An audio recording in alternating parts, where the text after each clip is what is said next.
And Taiwan sports officials say one of their table tennis players has reported inappropriate physical contact during a security check while entering the venue at a major tournament in London. Taiwan's Ministry of Sport called for a safe environment for athletes in a statement on Tuesday. The International Monetary Fund, IMF, has asked Pakistan to discontinue subsidies on petroleum products and end electricity subsidies as part of ongoing consultations for the 2026-27 federal budget. IMF representatives during their initial virtual consultation with the Finance Division said that fuel and electricity subsidies should not continue in the next fiscal year and that pricing adjustments recommended by regulators should be implemented without delay. And Pakistan delivered a commanding performance to defeat Zimbabwe by 168 runs in the opening match of the three-match women's ODI series at the National Bank Stadium. Chasing a daunting target of 331, Zimbabwe was bowled out for 162 in 36.4 overs as Pakistan's disciplined bowling attack kept the visitors under pressure throughout the innings. The Pakistan Super League, PSL 11, emerging team of the tournament has been announced, highlighting a strong group of young players who made a significant impact throughout the competition. Leading the side is Samir Minhas from Islamabad United, who topped the list after scoring 349 runs at an impressive strike rate of 155.80. Apple's upcoming iPhone 18 Pro and iPhone 18 Pro Max may feature a smaller dynamic island cutout.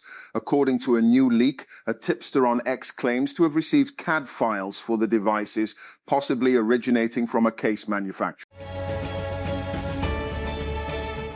Jator has introduced the T2 PHEV in Pakistan, expanding its SUV lineup with a plug-in hybrid option aimed at buyers seeking a more advanced and fuel-efficient alternative.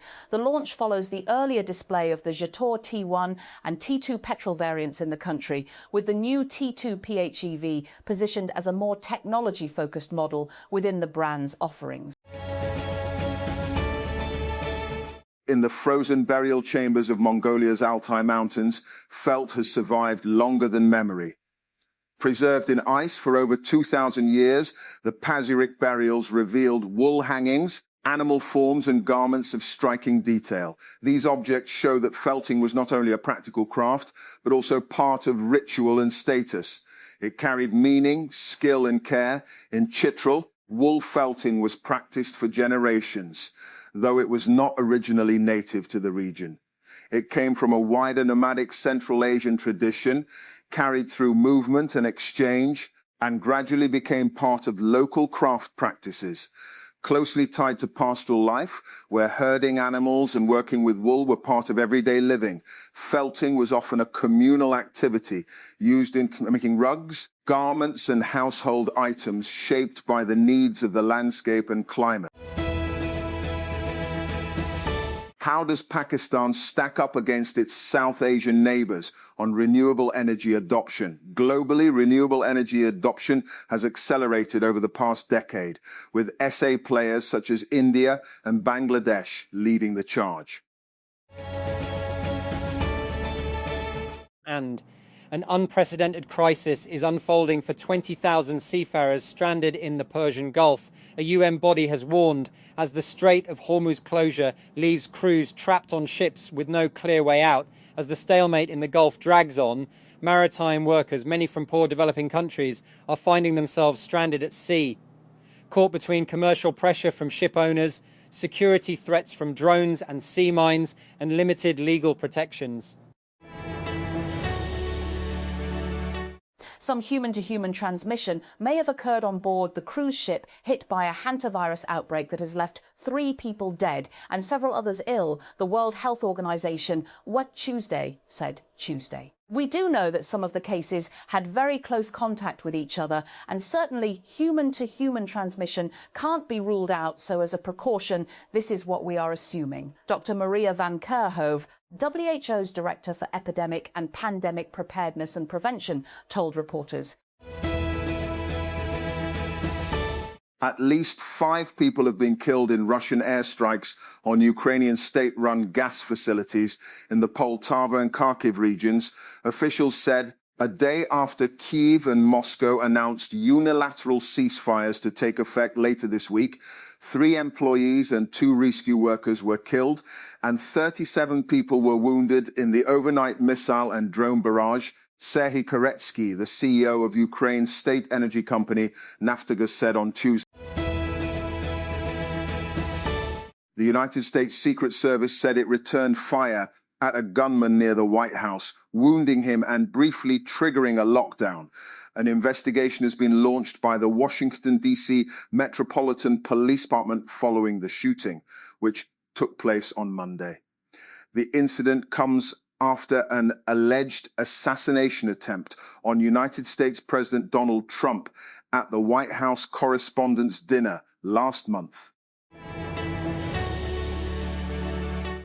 The United Nations Population Fund has reaffirmed its commitment to supporting Pakistan in strengthening midwifery education and health systems, calling for urgent investment to address a critical shortage of skilled workers. The statement was issued on the occasion of the International Day of the Midwife, with UNFPA's Pakistan representative Dr. Louay Shabaneh stressing the importance of expanding midwifery services nationwide.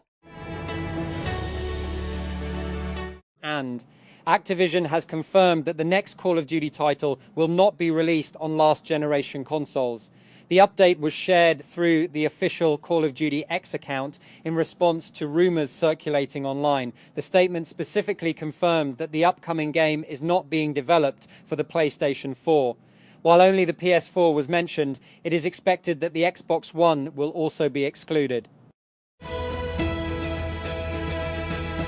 Asus has introduced the Zen Screen OLED MQ16FC, a portable secondary display designed for users who need additional screen space while working away from a desk. The Zen Screen OLED MQ16FC features a 16-inch OLED panel with a resolution of 1920 x 1200. It uses a 16:10 aspect ratio, providing extra vertical space for tasks such as reading documents and working on spreadsheets. Vivo is preparing to expand its V70 series with a new model, the V70 Lite 4G, which has now received certification from the FCC. The device, carrying model number V2604, has been listed with a battery rated at 7,920 mAh. This suggests it will likely be marketed with a typical capacity of 8,000 mAh or 8,100 mAh. And Google's upcoming Pixel 11 lineup could be more expensive and may also see changes to memory configurations due to a global RAM shortage, according to recent leaks. Reports suggest the base model could drop from 12 GB to 8 GB of RAM, while Pro models may introduce 12 GB variants below the current 16 GB tier.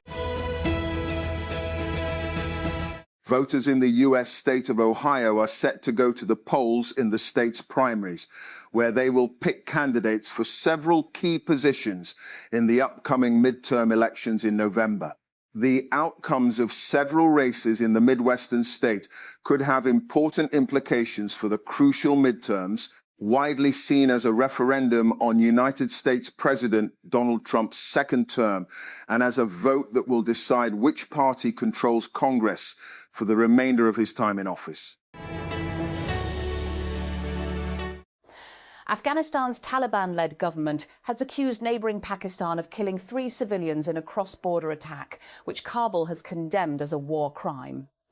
The incident on Monday marked the latest test of a fragile ceasefire between the two countries, brokered by China in April, following months of cross-border fighting that left hundreds dead and injured. Julius Randle scored 21 points and Anthony Edwards came off the bench to hit 18 points as the visiting Minnesota Timberwolves outlasted the San Antonio Spurs 104-102 in Game 1 of their Western Conference semi-final series. In Monday's game in San Antonio, Minnesota, were bolstered by the return of Edwards, who sustained a bone bruise in his left knee on April 25 that was supposed to keep him out multiple weeks.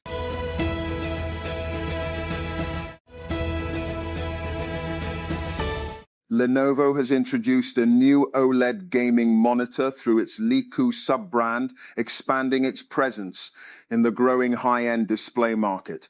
Other than high-end gaming-grade features, it also comes with convenient connectivity, letting you charge other devices or display multiple sources at the same time. And Khyber Pakhtunkhwa Chief Minister Sohail Afridi has inaugurated a digital license management system for issuing driving licenses under the Provincial Transport Department.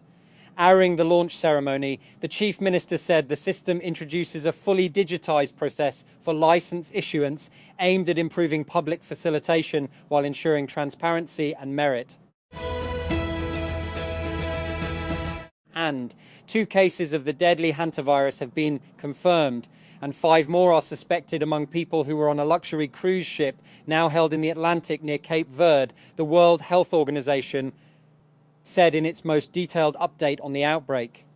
Around 150 people are still stuck on the Hondius that was carrying mostly British, American and Spanish passengers on a trip that set off from Argentina in March and is now off the coast of West Africa.